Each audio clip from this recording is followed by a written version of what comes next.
Boom. Yeah, we were talking in the gym the other day, King Mo and Dia Davis, and they were talking about they had heard that Floyd had been in the gym busting his sparring partners up already. Oh, believe it. Already. So I'm just like, so to me, I was like, you know what? To me, I think the timing actually is kind of bad for Conor.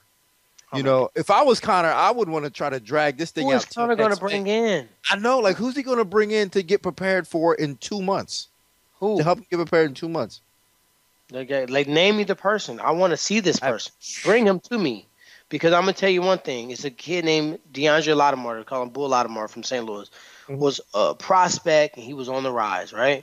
And he mhm. got this opportunity to go spar with Floyd Mayweather, the great Floyd Mayweather, in Las Vegas. Move his training camp. He moved himself there, right? You know what that person is? The What's person's that? a damn punching bag. That person's a sparring partner. He went out there, and Hmm. if, especially if you don't start getting the better of Floyd in the round. That round, the rounds are what he wants them to be. Yeah, they're 3 minute rounds. But if you want to go seven, if you want to go 10, if you want to go 12, you would have to stay in there and go the rounds how he wants to go. He can play, he can talk. It's whatever he wants to do. And he'll hurt you. Not just with power, just with you so fatigued you can't even hold your hands up. You miss Yeah, so many times, you forgot the basic techniques and fundamentals that you learned by your coach. And Connor has never been the nail. You know what I mean? yeah. We seen the first time he faced adversity when he got hit with a little shot and got the rear naked choke put on him. He's never been the nail. He's always been the hammer. He's always fought guys that were lesser strikers than him. This is going to be a true test. Let's see if Yeah, his actions and his mouth add up. I think he gets embarrassed, man. I think Floyd comes out and for a round or two, doesn't throw a lot of punches, just establishes his defense to let Conor know that he can't touch him. And then I think once he starts touching Conor starts lunging in with that left hand. I think he gets lit up like a And you Christmas know the tree. funny part? It don't even matter. We don't care. We Yeah, want I to be know. entertained. Yeah, I we don't don't care care. what the undercard is. Man, give me Nope. Connor and Floyd, and I will pay $80 to watch one fight. I And know. I'm not the only one that's willing to do that. So we're fans and listeners of the Morning Wood Show. We're breaking down the fight, just being real, because obviously, you know, my man Dean's MMA Scouting Report.com. He will break you down to a molecule, and I'm on the Fox desk, so I have to do this for a living to make sure that I'm giving everybody an unbiased, fine tooth comb. We're breaking it down from that. But the fact about watching the fight and people are going to visit the fight and buying a pay per view for the fight, you will do it. I will do it because it's a moment in time. You can't just say, okay, I remember when. You either have to have seen it, have some record or knowledge of it, or have been there. Now, Tyra, I've read something today that you said that Connor, and you can correct me if I'm wrong here, but you said Connor should box after this. No, what I said was, I hate the internet. Yeah. You people just don't even do no research no more. Ain't nobody reading no newspaper. If something on the internet become the law, Wikipedia is the law. Like people don't do no testing for themselves. So I appreciate you, Dean, for asking me directly. What I said was, I think that after Conor McGregor fights Floyd Mayweather, it depends on the result. If he fights Floyd Mayweather and he wins, I believe there either going to be a rematch where he's now I'm the 18. You get this amount of money. I get that amount of money. I think that'll happen. Or if he loses, I think he could potentially come back and fight in MMA. But tell me what fight is going to entice him? What fight's going to be that magnitude after you came off fighting Floyd Mayweather? And he's not going to be hurting for money, so it's No. going to come down to a motivation thing. Is a Nate Diaz trilogy? Is that the next fight? You fought the dude twice. You went up and fought and won the belt. You went to go fight Floyd Mayweather. Now you're gonna come back and complete a trilogy? Like really? Like you're gonna No, fight that's no. me? There's no way for A very dangerous opponent for yourself. You're gonna fight Tony Ferguson or Habib, where they're not gonna partner with you on selling the fight. I mean, the only fight that I think makes sense is George St. Pierre, and we all know George St. Pierre. He playing everybody. I don't think a bone in his body want to fight. So, that. Ain't that my, the truth? yeah, my gut says that he's gonna go out here in victory. He's gonna fucking maybe rematch, or he's gonna maybe somebody else want to fight him. Maybe Errol Spencer, maybe freaking Canelo, maybe Amir Khan, maybe Adrian Broner. Somebody's gonna start barking again. And if they bark and they start going 50 million plus, what person in their right mind wouldn't take up on that? You know what I mean? Yeah, honestly I do see potential in boxing for him. If he wins, I see him riding away. You know what I'm saying? There's no If way he he comes back. makes it 12 rounds and wins Yeah, 3 or 4 rounds, in my mind, that's a victory. that's a victory. Absolutely, It's guys that have absolutely. been in the sport their whole life that haven't been able to do that. You Yeah, know what I mean? absolutely. Canelo, how many rounds did he even win? 4 rounds?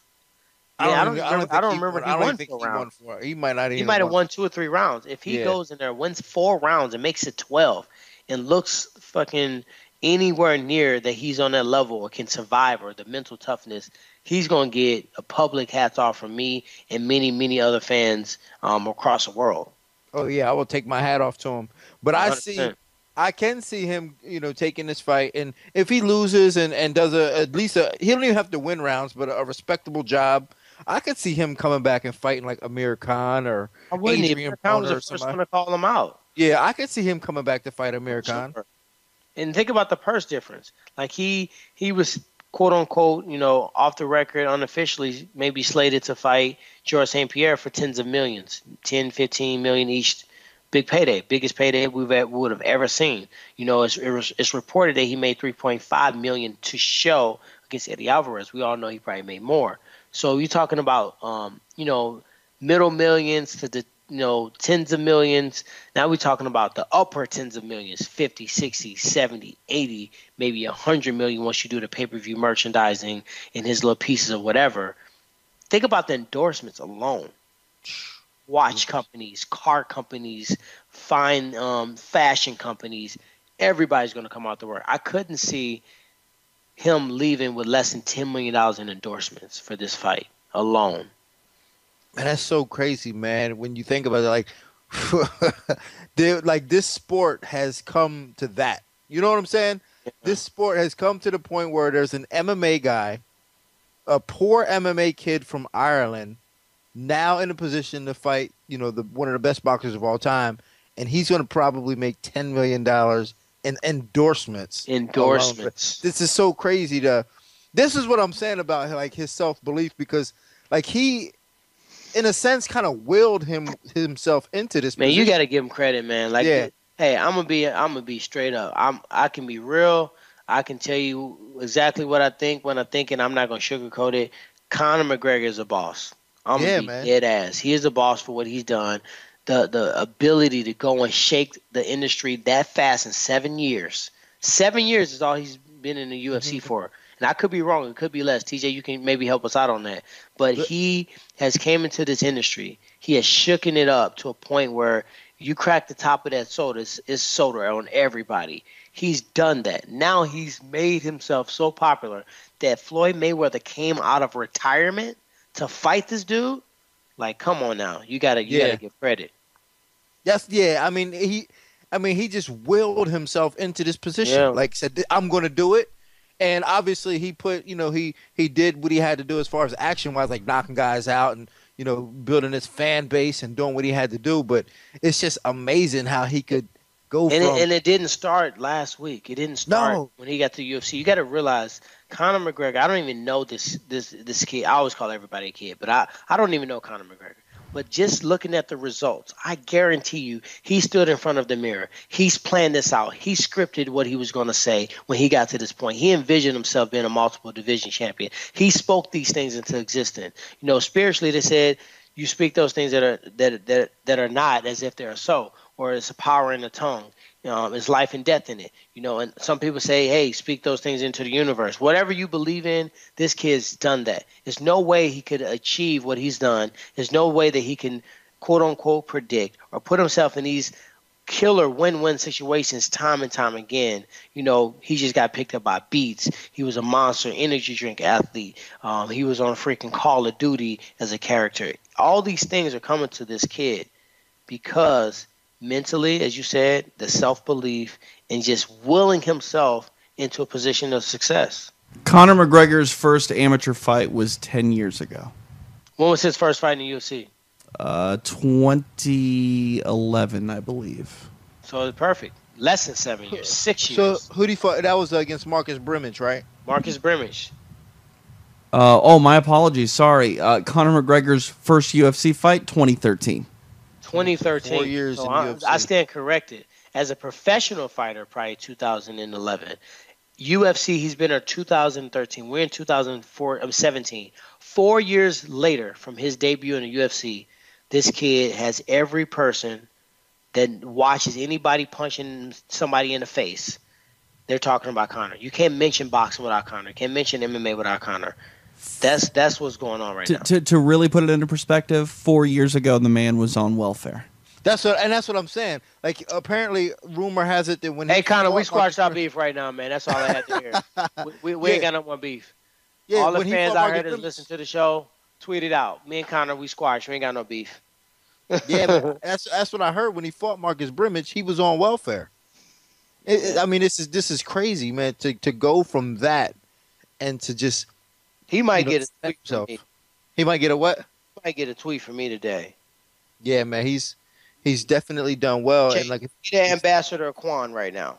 He's definitely done that right now. Yeah, he did his thing, man. So real quick before we take a break, predictions. I know it's tough to say, but predictions? What do you predict happens in that fight? I gotta, just with everything that's going into this, man, I gotta think Conor McGregor can make it 6 rounds. I just think after those 6 rounds, one person gonna go into a fight or flight mode. One person's gonna go on autopilot because they've been there so many times. We know that Conor is probably gonna be the fight or flight guy. I just don't know how he's gonna deal with that adversity. The first time he's seen that adversity, in my mind, was Nate Diaz. He saw a little bit in Chad Mendez, but then Chad Mendez started to fade on him. And outside of those 2 fights, like, have we really seen Conor McGregor see any adversity in the fight? So I think Floyd Mayweather wins. I don't think he has ability right now. I think Conor has a really hard chin. I think he's going to be at least skilled enough to make it 6 rounds. But I think after that, it's either going to be a complete takeover where Floyd takes the last 6 or he finds a way to stop Conor.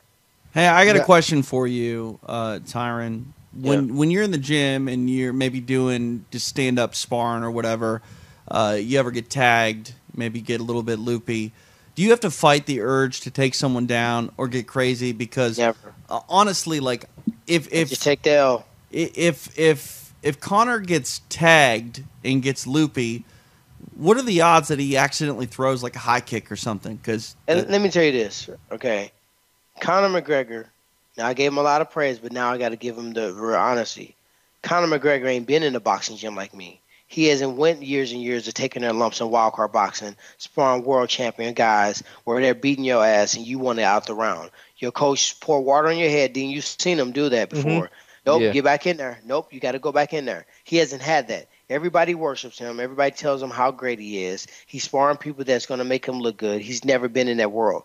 Michael Bisping was in wildcard boxing sparring Latif Coyote, and after he complained so much about people wrestling him, he went in for a double leg inside the boxing ring. It's a confirmed fact, verified blue check. So what I'm saying is comparable to me and maybe a Jorge Masvidal or maybe somebody else that's been in a real-ass boxing gym that's taken some real lumps and didn't quit and kept coming back, it's no comparison. So I'm never going to resort to that. I've been in there. I know how to box. I know how to take my lumps. And I also recognize if these guys got on the wrestling mat with me, they probably wouldn't stand a chance. If they got on a jiu-jitsu match with me, they wouldn't stand a chance. And the reason I'm in there is because I want to fight and spar with somebody better than me so I can raise my level up, not to go out there and just tune somebody up. I can do that in the MMA gym. Do you think and TJ, I know where you're going with this. And a part of me thinks that this could happen too. A part of me thinks that Conor gets so frustrated that he's going to overly clinch. Yeah, he's going to clinch round 6 through 12. If he makes it, we're going to see him clinch a lot. I guarantee you. Yeah. When you miss a lot and you don't have no answer, you just want to get that person close to you because they're doing too much. You want to calm them down, and you want to stop the rain from pouring down. You want to put the umbrella up. So my prediction is this. I think that, like I said, I think Floyd takes the first 2 rounds to just show his defensive dominance and not allow Conor to hit him and just frustrate him terribly and get him to start reaching and making mistakes. Then I think he stops him within the next 3 rounds after that. I think he stops him. I think he hits him so much that the ref is just like, all right, man, all right, kid, you've had enough. I don't know if he'll go down fully and be knocked out, but I think he'll drop him once or twice, and then the ref will just be like, hey, man, you're taking too much punishment. I have to stop.